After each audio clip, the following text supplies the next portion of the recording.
इस वीडियो में हम बात करेंगे नवाज़ुद्दीन सिद्दीकी की मैरिज के बारे में, डाइवोर्स के बारे में, failed relationship and problematic married life के बारे में। जब भी हम किसी की मैरिज के बारे में बात करते हैं तो जनरली जो साइड ऑफ द पाम जो आप देख रहे हैं, इस जगह पे देखा जाता है। यहाँ पे अटैचमेंट की लाइंस देखी जाती हैं। लेकिन यही काफ़ी नहीं है देखने के लिए। पहली बात तो यहाँ पे यह है कि इनकी अच्छी हैंड की इमेजेस जितनी भी है, जो भी सामने जो बेस्ट आई वो मैंने देखी है। लेकिन मेरा मानना है कि केवल और केवल अटैचमेंट की जो रेखाएं होती हैं, जो साइड ऑफ द पाम पे होती हैं, जो यहाँ पे इस टाइप से होती हैं। मैं थोड़ी सी रेखा को पतली कर लेता हूँ जिससे कि आपको दिखाई दे। इस टाइप की जो रेखाएं होती हैं वो शादी की मानी जाती हैं। मेरा मानना यह है कि शादी की भी कह सकते हैं या अटैचमेंट की कह सकते हैं, लगाव की कह सकते हैं किसी के प्रति। केवल इन्हीं रेखाओं को नहीं देखा जाना चाहिए, हम सब रेखाओं को देखते हैं, लेकिन इस समय पे हम स्पेसिफिकली देखेंगे इनकी दिल की रेखा के। ये इनके दिल की रेखा है। अब जब दिल की रेखा में कहीं प्रॉब्लम्स वगैरह होती हैं तो उससे इमोशनल डिस्टर्बेंसेस का पता लगता है। और कई बार ऐसा भी हो सकता है कि व्यक्ति का डाइवोर्स हो लेकिन ऐसी कुछ इमोशनल डिस्टर्बेंसेस पैदा ना हो। कुछ लोग होते हैं जो कंप्लीटली टूट जाते हैं। मतलब जैसे डाइवोर्स हुआ या डाइवोर्स के थ्रू के प्रोसेस में जा रहे हैं तो उनका टोटल इमोशनल ब्रेकडाउन हो जाता है। इमोशनल ब्रेकडाउन के लिए देखा जाता है कि व्यक्ति की क्या दिल की रेखा पे कोई ब्रेक है या नहीं है। तो आप यहाँ पे खुद देख रहे हैं कि ऐसा कोई भी ब्रेक इनकी दिल की रेखा पे दिखाई नहीं देता है। और जिसकी वजह से ये कहा जा सकता है कि ठीक है, मतलब कि व्यक्ति का डाइवोर्स हो रहा है लेकिन वो कंप्लीटली इमोशनली ब्रोकन नहीं है। और इसको एक और तरह से कहा जा सकता है, जैसे कि सपोज़ कीजिए कि कोई व्यक्ति का डाइवोर्स हो रहा है, तो डाइवोर्स होता है तो उस समय पे उसका पैसा भी बर्बाद होता है और साथ में उसका काम में भी दिल नहीं लगता है। लेकिन यहाँ पे इनकी दिल की रेखा इतनी अच्छी है, और स्ट्रॉन्ग है, सिंपल है, वेरी नीट एंड क्लीन है। जब इस टाइप की रेखा होती है, दिल की रेखा, तब हम ये कह सकते हैं कि व्यक्ति जो भी कुछ हो रहा है लाइफ में, उसके बावजूद भी वो व्यक्ति अपने काम पे ध्यान दे पाता है। और उसकी पर्सनल लाइफ एक तरफ है लेकिन अपने काम पे पूरी तरह से डेडिकेटेड है, समर्पित है अपने काम को लेके, और जिसकी वजह से उसके सक्सेस के चांसेस इंक्रीज़ हो जाते हैं। और ये मतलब कि हम इसको किसी भी चीज़ से कोरिलेट कर सकते हैं, चाहे तो वर्क से कोरिलेट करें, चाहे रिलेशनशिप से कोरिलेट करें। ये जो दिल की रेखा है, इसको पैसे से भी कोरिलेट किया जा सकता है, रिलेशनशिप से भी, पार्टनरशिप से भी, और आप कितना अच्छा परफॉर्मेंस दे सकते हैं अपने काम के प्रति। अब परफॉर्मेंस लोग डिफरेंट डिफरेंट फील्ड में होते हैं, तो ये सभी फील्ड मतलब कि अलग अलग फील्ड में इसको हम अलग अलग वे में अप्लाई करेंगे। सपोज़ कीजिए कि कोई व्यक्ति बिजनेसमैन है, तो बिज़नेस में भी स्ट्रेसेस तो होते हैं, लेकिन यहाँ पे वैसा व्यक्ति जब इस टाइप की दिल की रेखा रहेगी तो उसको स्ट्रेस एंड एंजाइटी नहीं होगी। तो इन्हें भी स्ट्रेस एंड एंजाइटी ज़ीरो होती है, कभी होती ही नहीं है। और नॉर्मली जब स्ट्रेस एंड एंजाइटी होती है तो व्यक्ति की परफॉर्मेंस डाउन जाती है, क्योंकि स्ट्रेस में आके वो व्यक्ति के हाथ पैर फूल जाते हैं और व्यक्ति भटक सा जाता है। लेकिन यहाँ पे कोई भटकाव नहीं है। ऐसा व्यक्ति बहुत ही डेडिकेटेड है, समर्पित है अपने काम को लेके।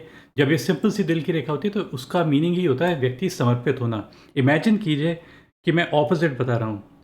जैसे दिल की रेखा पे इस टाइप की ब्रांचेज़ होती, अगर इस टाइप की ब्रांचेज़ होती, कांस्टेंट ब्रांचेज़ होती, लंबी-लंबी ब्रांचेज़ होती, तो व्यक्ति टोटली डिस्ट्रैक्ट हो जाता है, फ्लर्टेशियस हो जाता है, और वो समर्पित नहीं होता है, ना तो काम के प्रति समर्पित हो पाता है, ना रिलेशनशिप के प्रति समर्पित हो पाता है।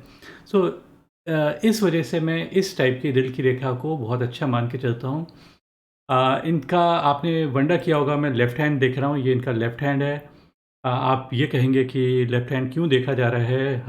एक आदमी का हमें राइट हैंड देखना चाहिए पामस्ट्री में। मैं एग्री करता हूँ, लेकिन साथ ही साथ लेफ्ट हैंड और राइट हैंड दोनों को ही कंसिडर करना चाहिए to arrive at the conclusion. क्योंकि लेफ्ट हैंड की क्वालिटी ज़्यादा अच्छी थी मेरे पास, इस वजह से मैंने लेफ्ट हैंड को चूज़ किया। अदरवाइज़ इस हाथ में भी काफ़ी कुछ वही चीज़ दिखाई दे रही है कि दिल की रेखा है, अब इस आदमी इतनी साफ़-सुथरी तो नहीं दिखाई दे रही है, बस इतना मालूम पड़ रहा है कि ये शनि के पर्वत, शनि के फिंगर के नीचे जाके एंड होती है।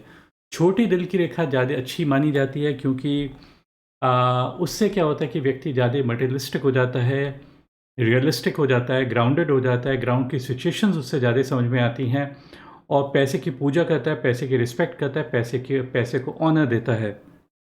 और इसी वजह से वो पैसा मल्टीप्लाई कर पाता है और पैसा ज़्यादा इकट्ठा कर पाता है अपनी लाइफ में। अब अगर इसको पॉइंट ऑफ व्यू से देखा जाए कि मैरिज के पॉइंट ऑफ व्यू से भी अच्छा है क्योंकि ज़्यादा लंबी दिल की रेखा अगर होती है, अगर यहाँ तक होती, अगर ये जुपिटर माउंट तक यहाँ तक होती, तो व्यक्ति अ, दिल से बहुत ज़्यादा और ज़्यादा परेशान होता और महसूस करता जो ब्रेक हुई है रिलेशनशिप में ज़्यादा ज़्यादा उसको ज़्यादा फीलिंग्स जो होती है वो ज़्यादा इंटेंस होती। लेकिन यहाँ पे क्योंकि दिल की रेखा छोटी है, छोटी होने का मतलब है कि दिल की रेखा शनि तक जाके एंड हो रही है, तो इसका मतलब ये है कि व्यक्ति ठीक है एक शादी में थोड़ी-सी परेशानी आ गई या ब्रेक हो गई, तो इसका मतलब ये नहीं कि लाइफ़ ख़त्म हो गई है। इसका मतलब यही है कि व्यक्ति की अगर थोड़ी बहुत अगर परेशानी आ भी जाती है, तो वो व्यक्ति ज़्यादा बेटर वे में सहन कर पाता है, प्रोवाइडेड दिल की रेखा छोटी हो। जितनी लंबी दिल की रेखा, अगर दिल की रेखा लंबी है, उतना ही ज़्यादा व्यक्ति इमोशनल हो जाएगा, ज़्यादा सेंसिटिव हो जाएगा, ज़्यादा आइडियलिस्टिक हो जाएगा। तो ये ना तो आइडियलिस्टिक है, ना सेंसिटिव है, ये केवल रियलिस्टिक हैं। थोड़ा बहुत ही क्योंकि कर्वेचर एंड में ज़्यादा है तो व्यक्ति पैशनेट हो सकता है। कर्वेचर से क्या होता है कि व्यक्ति ज़्यादा पैशनेट हो जाता है, डिस्प्ले ऑफ इमोशन ज़्यादा हो जाते हैं, तो वो एक्टिंग के अंदर वो डिपिक्ट कर पाते हैं कैरेक्टर को ज़्यादा बेटर, पैशन के साथ कर पाते हैं। तो बस इतना ही वीडियो में एंड करूँगा एंड होपफुली आपको ये वीडियो पसंद आया होगा तो आप मेरे चैनल को सब्सक्राइब कीजिए, लाइक कीजिए और यहाँ पे मेरा फ़ोन नंबर है, मेरे ईमेल एड्रेस यहाँ पे आप देखेंगे।